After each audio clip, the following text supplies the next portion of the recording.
Hi అందరికీ నమస్కారం. Welcome to our channel. ప్రస్తుతం మనతో పాటు గెస్ట్గా ఉన్నారు షణ్ముఖ్ గారు. సార్ నమస్తే అండి. నమస్కారం అండి. సార్, ఒక శుభవార్త అయితే విన్నాము.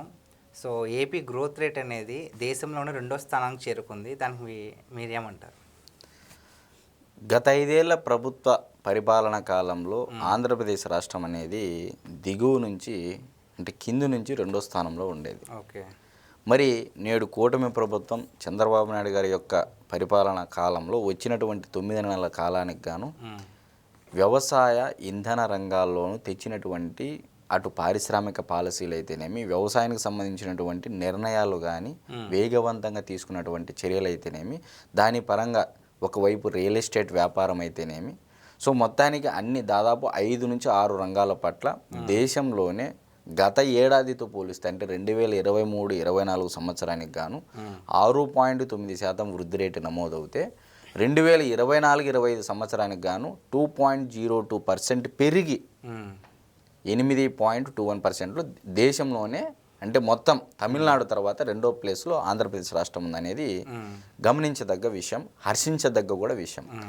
మరి ఇన్ని లక్షల కోట్ల అప్పులు చేశారు, ఒకవైపు వడ్డీలు కడుతూ, ఒకవైపు అసలు కడుతూ, ఒకవైపు సంక్షేమం ఇస్తూ, ఒకవైపు డెవలప్మెంట్ చేస్తూ, ఇన్ని విభాగాలను సమపాలనలో చూసుకుంటూ జిఎస్డిపిని పెంచడం అనేది మామూలుగా చంద్రబాబు నాయుడు గారు స్పీడు గతంలో ఏంటంటే 2014 నుంచి 2019 మధ్య కాలంలో ఎవ్రీ ఇయర్ 15% గ్రోత్ రేట్ పెట్టుకునేవాళ్ళు. అంటే దానితో పోలిస్తే అంటే ఇప్పుడు ఇదైతే తక్కువేగా, 8.21% అంటే చాలా తక్కువ. కానీ గత 5 ఏళ్ల నష్టాల నుంచి బయట పడ్డాం చూడండి ఈ 9 నెలల్లో. అంటే పోలవరం, అమరావతి, ఐకానిక్ వంతెనలు కానీ, చాలా నిధులు, ఇప్పుడు వైజాగ్ స్టీల్ ప్లాంట్కి సంబంధించి నిధులు కానీ, ఇలాంటి చాలా ముఖ్యమైన ఆంధ్రప్రదేశ్ రాష్ట్రంలో ఉన్నటువంటి వివిధ ప్రాంతాల్లో ఉన్నటువంటి అంటే ఎమోషనల్గా ఉంటుంది కదా, విశాఖ ఉక్కు ఆంధ్రుల హక్కు 12,000 కోట్ల ప్యాకేజీ కేంద్రమే ఇచ్చేటట్లుగా మాట్లాడుకున్నారు. మరి ఇప్పుడు అదే రాష్ట్ర బడ్జెట్లో పడింటే దాని పరిస్థితి ఏంది? మరలా అప్పు చేయాల్సి వచ్చు, మరలా దానికి వడ్డీ కట్టాల్సి వచ్చు, ఇదంతా పరిస్థితి. మరి మరొక వైపు అమరావతికి సంబంధించి ఏడీబీ, ఆసియా అభివృద్ధి బ్యాంకు, ప్రపంచ బ్యాంకు, హడ్కో, ఇలాంటివన్నీ చాలా సంస్థలు, బ్యాంకులు అమరావతి కేంద్రమే దాన్ని కట్టి కేంద్రం ద్వారా మనకు అప్పులు ఇచ్చే విధంగా ఒప్పుకోవడం జరిగింది. ఆల్రెడీ 6,700 కోట్ల రూపాయలు కూడా విడుదల చేయడం జరిగింది. అంటే ఇలాంటి భారం అంతా రాష్ట్ర ఆర్థిక బడ్జెట్ పైన పడుకోకుండా చంద్రబాబు నాయుడు గారు తన యొక్క 40 ఏళ్ళ ఏదైతే ఇండస్ట్రీ ఉందో రాజకీయ పరంగా, ఆ ఇండస్ట్రీని అనుభవాన్ని ఉపయోగించుకొని నిజంగా ఈ 9 నెలల కాలంలోనే ఇలా నిలబెట్టడం అనేది చాలా హర్షించదగ్గ విషయము. రెండోది ఏంటంటే మీరు గమనిస్తే తమిళనాడు 9.69%తో ముందస్తులో ఉంది. అక్కడ ఒక రాజధాని ఉంది, చెన్నై ఉంది, ఎప్పటి నుంచి ఇండస్ట్రియల్ క్యారిడార్, పోర్ట్లు ఉన్నాయి, అన్నీ ఉన్నాయి. అయినా మనకు వాళ్ళకి డిఫరెన్స్ ఎంత అంటే 1.5% డిఫరెన్స్. మరి నిజంగా చంద్రబాబు నాయుడు గారు ఈ విషయంలో చాలా, ఎందుకంటే ఆయన చదివినటువంటి చదువు కూడా ఎకానమీకి సంబంధించినటువంటి చదువే కాబట్టి, సో ఎలా మెయింటైన్ చేయాలనేది ఒక స్పష్టమైన అవగాహన ఉంది కాబట్టి ఈరోజు రేట్లు కానీ, ఉల్లి ధరలు కానీ, టమోటా ధరలు కానీ, సరసమైన నిత్యావసర సరుకుల ధరలు కానీ కంట్రోల్ చేయడంలో కూడా చంద్రబాబు నాయుడు గారి ప్రభుత్వం సఫలీకృతమైంది అనేది చెప్పడంలో ఎటువంటి అతిశయోక్తి లేదు. సో గ్రోత్ రేట్ అనేది పెరిగింది, కానీ ఎక్కడ చూసినా సరే, ఏ రాష్ట్రంలో ఏ జిల్లాలో చూసినా సరే ఎక్కడ కూడా ఏ వస్తువు పైన రేట్లు ఎక్కువైంది ఇవి కూడా లేవు. మరి అంత అలాగే ఎలా సాధించారంటారు? ఇక్కడ ఫర్ ఎగ్జాంపుల్ కొనుగోలు శక్తి ఒకవైపు, ఒక మనిషి అనేది రాష్ట్ర ఆదాయం ఎలా పెరుగుతుందండి? ఈరోజు రాష్ట్ర తలసరి ఆదాయం ఎంత? ఇచ్చినటువంటి ఇన్ఫర్మేషన్ ప్రకారం ఏపీ తలసరి ఆదాయం వచ్చేసి 2,66,240 రూపాయలు తలసరి ఆదాయం. మరి తలసరి ఆదాయంలో చూస్తే దేశంలో 3వ స్థానంలో నిలబెట్టారు 9 నెలలకు గాను. ఎందుకంటే ఈ మే జూన్ నుంచి కూడా పనులు అంటే ఇటు భవన నిర్మాణ కార్మికులకు కానీ అన్ని రకాలమైనటువంటి పనులు రాష్ట్ర వ్యాప్తంగా నిర్విరామంగా జరగబోతున్నాయి. మరి ఇటువంటి పరిస్థితుల్లో ప్రజలకు అనేది కొనుగోలు శక్తి పెరగాలనా లేదా? ప్రజలు కొనుగోలు శక్తి పెడితే తద్వారా రాష్ట్ర ఖజానాకు ట్యాక్సుల రూపంలో పన్ను వస్తుంది. సో ఆ విధంగా చంద్రబాబు నాయుడు గారు ఏం చేశారంటే ముందు మూలధన వ్యయము అంటే ఒక సంస్థ నెలకొల్పితే తద్వారా ప్రభుత్వానికి వచ్చేటువంటి ఆదాయము, ఎంప్లాయ్మెంట్ ద్వారా వచ్చేటువంటి ఆదాయము, అన్ని రకాల ఆదాయం సమకూరుతుంది. సో ఫస్ట్ 9 నెలల్లో దాదాపు ఎన్ని లక్షల కోట్ల పెట్టుబడులు తెచ్చారండి? 9 నెలల కాలానికి గాను 8,27,000 కోట్ల రూపాయలు ఎంఓయూలు చేసుకోవడం జరిగింది.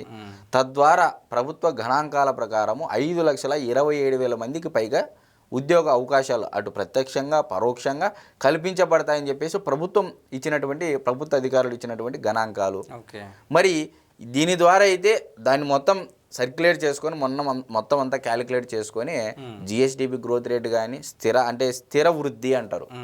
సో ఇలాంటివి పదాలు అనేటివి ఎకనామిక్స్ చదివిన వాళ్ళకైతే బాగా అర్థమవుతాయి. కాబట్టి మనం ఫైనల్గా చెప్పేది ఏంటంటే నిజంగా 9 నెలల పరిపాలనకు గాను ఒకవైపు 8 లక్షల కోట్ల పైన పెట్టుబడులు, 5,27,000 మందికి పైగా ఉద్యోగాలు, ఒకవైపు ఏపీ అంటే డిఎస్సి నోటిఫికేషను, ఒకవైపు పోలవరం, అమరావతి, ఇప్పుడు గుంటూరు పార్లమెంటుకు సంబంధించి దాదాపు 4 బ్రిడ్జులు, ఫ్లైఓవర్లు, మరి విజయవాడలో కొత్తగా అమరావతిలో ఏదో కొత్తగా రైల్వే స్టేషన్ కూడా ప్రతిపాదన 1,500 ఎకరాలలో కట్టాలని అధునాతనంగా.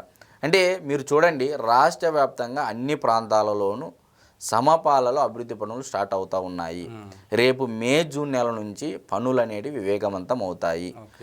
ఎందుకు ఈ 2వ స్థానానికి తేగలిగారు, అటు తలసరి ఆదాయంలో 3వ స్థానానికి తేగలిగారంటే ఫస్ట్ 9 నెలల కాలానికి గాను కేవలం పరిశ్రమలు తెచ్చుకోవడము, ఉద్యోగాలు కల్పించడము, కేంద్రం నుంచి అంటే రాష్ట్ర బడ్జెట్ పైన భారం తగ్గించే విధంగా కేంద్రంతోనే ఎక్కువ అనుమతులు తీసుకోవడం పట్ల అంటే ఆ విధంగా చేయడం ద్వారానే ఈ జిఎస్డిపి గ్రాస్ స్టేట్కి సంబంధించి జిఎస్డిపి డొమెస్టిక్ పొటెన్షియల్ ఇది తద్వారా పెరిగింది. 2.02% పెరిగి గత ఏడాది అంటే జగన్మోహన్ రెడ్డి గారి పరిపాలన కాలంలో 6.9% ఉంది ఆయన దిగిపోయే టయానికి.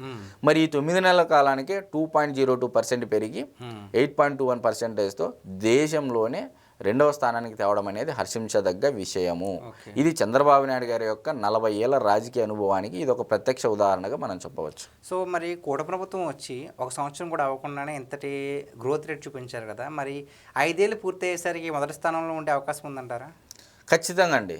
ఇప్పుడు తమిళనాడుకి ఎంత 9.6, ఏపీకి ఎంత 8.21%. మేజర్గా చంద్రబాబు నాయుడు గారు P4 విధానం తేవడం ఒకటి, దాని ఎఫెక్ట్ భవిష్యత్తులో చాలా ఎక్కువగా ఉంటుంది. ఎందుకంటే నిన్న ప్రసాద్ సీడ్స్ వాళ్ళు కూడా దాదాపు 10 కోట్ల రూపాయలు లిఫ్ట్ ఇరిగేషన్కి సంబంధించి మేము ఇస్తే దానివల్ల 5,000 ఎకరాల పైన ఆయకట్టు స్థిరీకరణ అవుతుంది. మరి ఆ ఆయకట్టు స్థిరీకరణ అవుతే ఆ ఆయకట్టు ద్వారా నీళ్ళు అందితే ఎంతమంది రైతులు వ్యవసాయం చేసుకొని తద్వారా వాళ్ళకి ఆదాయాన్ని తలసరి ఆదాయం పెరిగినట్టే కదా పంట వేస్తే.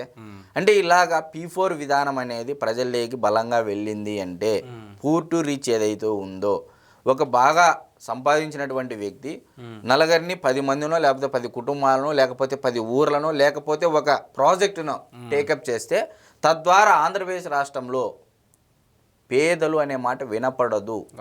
ఇది కొంత సమయం అయితే పట్టచ్చు.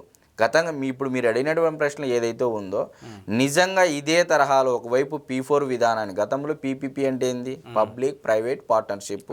ఇప్పుడు P4 ఏంది, ఒక బాగా సంపాదించినటువంటి వ్యక్తి ఇంటరాక్షన్తో పేదలతో ఇంటరాక్షన్తో వాళ్ళ కుటుంబాలను ఆర్థిక ప్రగతిని తీసుకొని రావడము, తద్వారా తలసరి ఆదాయం పెరుగుతుందా లేదా, తద్వారా రాష్ట్ర జిఎస్డిపి అయితే గ్రోత్ రేట్ పెరుగుతుందా లేదా, కొనుగోలు శక్తి పెరుగుతుందా లేదా.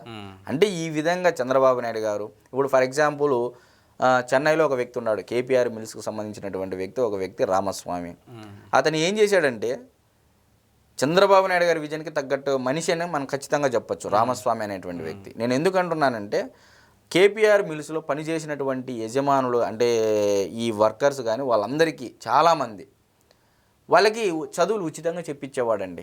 జాబులు ఇస్తూనే ఆ చదువులు ఉచితంగా చెప్పించిన తర్వాత వాళ్ళు ఏదైతే జాబులు తెచ్చుకుంటారు కదా, మంచి జాబులు ఇచ్చిన తర్వాత వాళ్ళు వెళ్ళిపోయేవారు.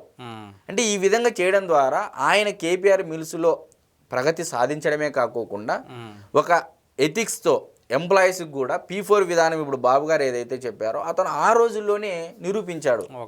సో అదే తరహాలో మన ఆంధ్రప్రదేశ్ రాష్ట్రంలో కానీ ఏ ప్రాంతంలో ఆ ప్రాంతంలో ఉన్నటువంటి ఇండస్ట్రియలిస్టులు కానీ ఎంటర్ప్రెన్యూర్లు కానీ బిజినెస్ మ్యాన్లు కానీ ప్రతి ఒక్కరూ ఈ విధంగా ఆలోచన చేసి మీ కుటుంబాల్లోనే మీ బంధువుల్లోనే పూర్గా ఉన్నటువంటి వారిని తీసుకున్నా కూడా సరిపోతుంది.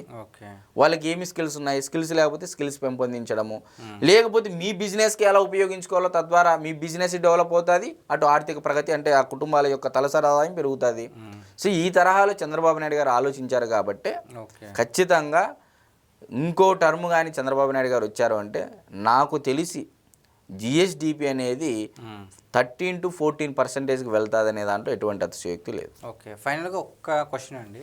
సో ఈ కూటమి ప్రభుత్వం వచ్చిన తర్వాత సంవత్సరం లోపే ఎంత ఘనత సాధించారు కదా, ఇదే ఘనతని గత ప్రభుత్వ హయాం ఎందుకు సాధించలేకపోయింది? ఎక్కడ మూలధనం వేయి పెట్టారండి? రాజధాని అని చెప్పేసి 3 ముక్కలాట ఆడారు. అవును. పోనీ ఎక్కడైనా ఒక పరిశ్రమ నెలకొల్పి తద్వారా ఆదాయం వచ్చేసి ఆ చుట్టుపక్కల ప్రాంతాల్లో ఉన్నటువంటి ప్రజల యొక్క జీవన ప్రమాణాలు, ఆదాయ ప్రమాణాలు ఎక్కడైనా పెరిగాయి గత 5 ఏళ్లలో? గత 5 ఏళ్లలో చేసినటువంటి పని ఏంది జగన్మోహన్ రెడ్డి గారు అంటే ఉండవల్లి అరుణ్ కుమార్ గారు క్లియర్గా చెప్పారండి. చంద్రబాబు నాయుడు గారి యొక్క థియరీ ఎలా ఉంటుంది, జగన్మోహన్ రెడ్డి గారు నమ్మినటువంటి థియరీ ఎలా ఉంటుంది? జగన్మోహన్ రెడ్డి గారు ఏం నమ్మారు? ప్రజల జోబుల్లో డబ్బులు పెడితే, ప్రభుత్వాలే అప్పు చేసో సప్పు చేసో ప్రజల చేతుల్లో డబ్బులు పెడితే కులానికి ఎంత అని చెప్పేసి, తద్వారా వాళ్ళు ఏదో ఒక వస్తువు కొంటారు, ఏదో ఒకటి చేస్తారు, తిరిగి మళ్ళీ ప్రభుత్వానికి ఆదాయం వస్తుంది, మళ్ళీ తిరిగి మళ్ళీ ప్రభుత్వ ఖజానాలేకే పడుతుంది కదా అని చెప్పేసి ఆలోచన చేశాడు. కానీ ఇక్కడ డెవలప్మెంట్ అనేది మర్చిపోతే నువ్వు అప్పులు పెరుగుతుంటుంది, వడ్డీ పెరుగుతుంటుంది, నీకు ఎంత ఆదాయం వస్తే నీకు దీనికి ఈక్వల్గా అవుతుంది. సైమిల్టేనియస్గా చంద్రబాబు గారు నమ్మేటువంటి థియరీ ఏందండి? ఒక సంపద సృష్టిస్తే సంపద ద్వారా వచ్చినటువంటి ఆదాయాన్ని పేద ప్రజలకి వివిధ రకాలుగా వివిధ మార్గాలలో పంచిపెడితే కొనుగోలు శక్తి పెరుగుతుంది, అట్ ది సేమ్ టైం మూలధనం వ్యయం ద్వారా ప్రజలకి రొటేట్ అవుతుంది ఎకానమీ అనేది చంద్రబాబు నాయుడు గారు నమ్మేటువంటి థియరీ. ఇది ఉండవల్లి అరుణ్ కుమార్ గారే చెప్పారు. అంటే ప్రజలు ఎక్కువగా నమ్మేది చంద్రబాబు నాయుడు గారి థియరీనే. సంపద సృష్టిస్తేనే పంచగలం, అప్పు చేసి పప్పు కూడు పెడితే అది కొండలైనా కరిగిపోతాయి.